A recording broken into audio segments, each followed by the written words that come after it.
Ladies and gentlemen, hey, hi, how you doing? Welcome back to the channel. Thank you so much for stopping by. The assault rifle category, the rifle meta right now in Warzone in general is extremely competitive. We've seen several different changes to a lot of these guns over the course of the past couple of weeks, and today I wanted to go through and break down the new top 5 rifles you want to be rocking in Warzone right now. So first things first, we got to start here on True Game Data to break down some stats. We've got a long list of very strong rifles lined up here. The SWAT 556, which of course really is that Grau 556, the AMAX, the AK, the AIMS, the VAL, the Cypher, the FFAR, the GPR, and the Kilo. We're gonna go through, break down 300 health combination shot TTK. We got to knock down this list of 9 rifles to 5 to truly see what our 5 best are. Outright, initially, I know so many people love this gun, but from a competitive standpoint, it is still a little bit underpowered, and that is the Kilo. Yes, this thing is insanely easy to use, but its damage over range just is not as good as some of these other options, and while it is easy to use,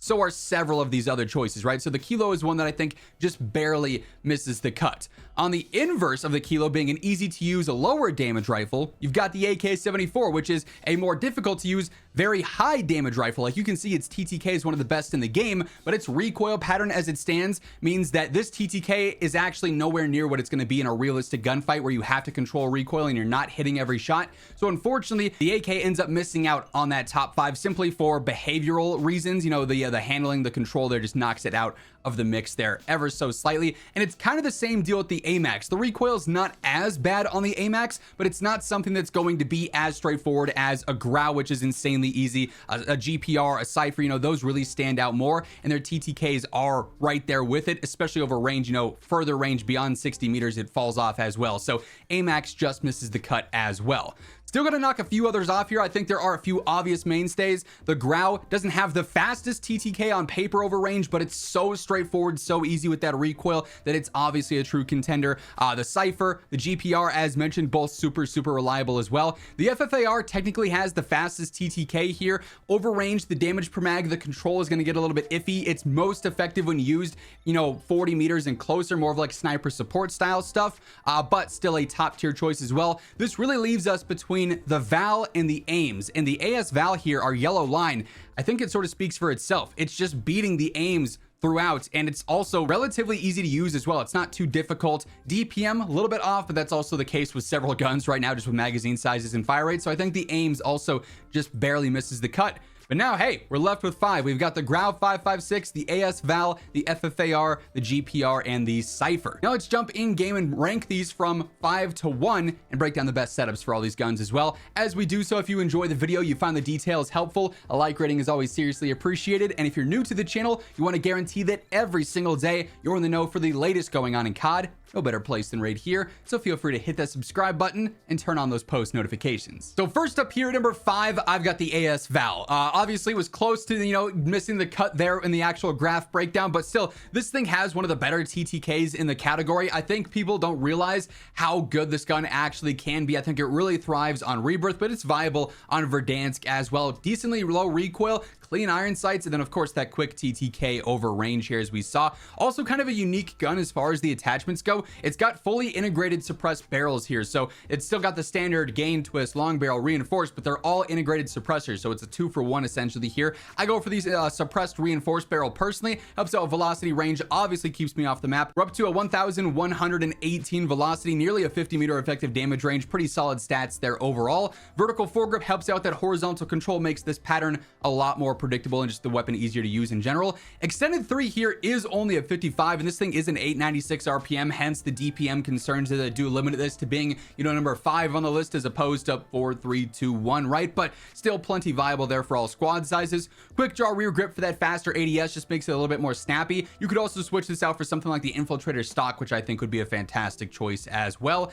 Then lastly, I personally go for recoil springs here. I feel like it just makes the weapon a laser beam over range, which is obviously really useful on an iron sight based build like this. But if you're comfortable with the control, you could also rock over pressured and get a 1341 velocity, which would also be great there as well. But yeah, in general, the AS VAL, fantastic choice. The world's loudest garbage truck is outside. Anyway, the FFAR is what I've got at number 4. Only reason this is not 3, 2, 1 is just because its ability to maintain accuracy over range. This thing is a laser beam, especially in the sniper support category, and we saw on the graph it's got one of the faster TTKs over the long range, but with its fire rate rate, with its damage per mag, how that's going to end up playing out when you're fighting 50, 60, 70 meters means that you have to work a lot more to control this, as opposed to a Grau, a Cypher, some of those other rifles that might have slightly slower TTKs on paper, but in execution they're actually probably a decent bit faster. This is an 8 attachment build though that you could use for sniper support. You could use into some long range depending on how comfortable you are with the gun here. First up, optic of choice here. Really, at the end of the day, I love the Oturo, so that's what I personally go for there.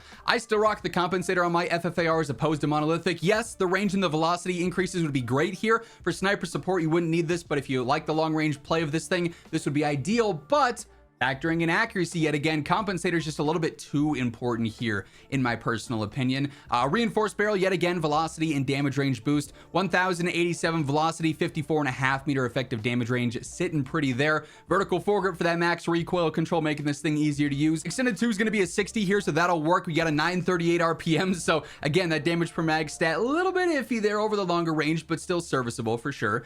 Quick draw rear grip, speeding things up, making us a little bit more aggressive. Infiltrator stock, getting the best of both worlds here for the better strafe on this as well. And then personally, again, I do go for recoil springs here. Just want that maximum control no matter where I'm fighting with this thing. But an 8 attachment FFAR feels absolutely phenomenal right now. Now at number 3, I've got the GPR. This again is sort of like a do-it-all rifle, and it does everything at a really efficient rate, right? It's going to be low recoil, good range, good velocity.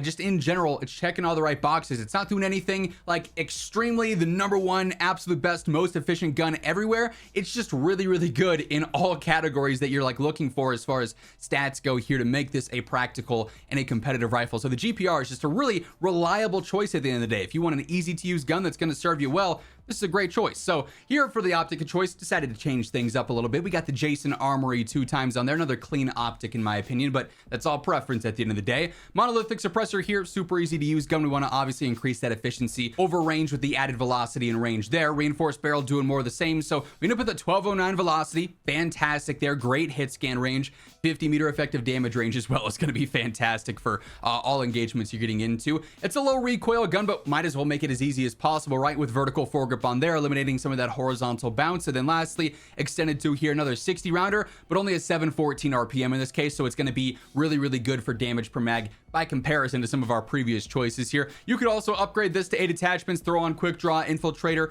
over pressured or recoil springs would be great there too. Regardless, the GPR is going to be a really solid, really reliable choice. Next up at number 2, I've got the Cypher. I just love how this thing feels. Much like the GPR, it's a low recoil do-it-all rifle. It's just doing things a little bit more effectively in my opinion, especially with an 8 attachment build here. This thing is a run and gun rifle, but it's also a long range beast at the same time. You could use this for all different types of engagements, and it's going to be really effective in all of those. So yet again here, I do rock Oturo red dot in this case. Monolithic suppressor for that added range and velo, same deal with the reinforced barrel here. 1486 velo, all things considered, by the time we're done with all the attachments. 52 meter effective damage range. For what it's worth, part of that velocity stat is over pressured. I find this thing pretty easy to use, so I personally don't always feel the need for recoil springs, but every now and then I'll switch things up. I'll switch over to this just so I have a laser beam build, right? And even without over pressured on here, you got a 1238 velocity, which is still phenomenal as well. So like either way, you can't go wrong here. If you want a laser beam, go for recoil springs. If you want a hit scan beast for long range, go for over pressured. There's no wrong answer. Outside of that, again, I am rocking vertical foregrip on there for that better control. Extended 2 in this case, another 60 rounder, only a 561 RPM, so the damage per mag stat here is fantastic.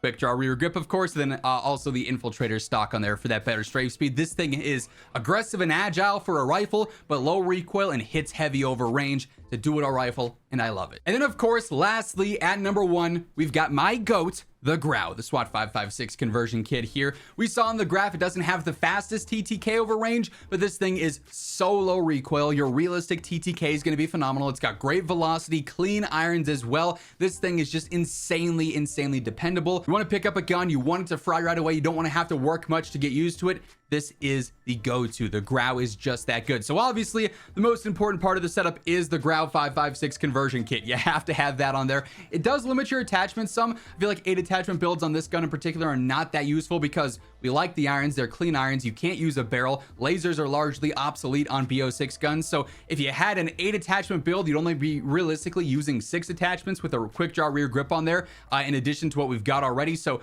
not super useful there. I just stick with the 5. I do rock monolithic suppressor suppressor on here. This stacked with the conversion kit gives us a 1277 velocity, 47.5 meter effective damage range there. Vertical foregrip yet again. Our only option for an extended mag is the full auto extended mag. That's going to be a 50 rounder, so we are going to rock that. I wish it was a 60. It'll work, but it could definitely be better. But nonetheless, we're of course obviously rocking our only choice there. Then Infiltrator stock, the added strafe here just feels so good. You start ADSing and you can bob and weave left to right. It's going to throw enemies off. You're still going to be frying them because this thing is so low recoil. Like, it is such a strong, such a fun gun to use. And I'm glad that my GOAT, the Grau, can easily fall into that #1 spot here. But it's a competitive rifle meta for sure. If you like the feel of the Cypher more, there's an argument for that being #1. Same deal with the GPR or the FFAR, right? If you're like a sniper support style player, like there's a close competition between all of these, and a lot of it will ultimately fall to preference here. But that's how the rifle meta shakes out currently. If you guys enjoyed the video, a like rating is always seriously appreciated. And if you're new here, feel free to hit that subscribe button, turn on those post notifications so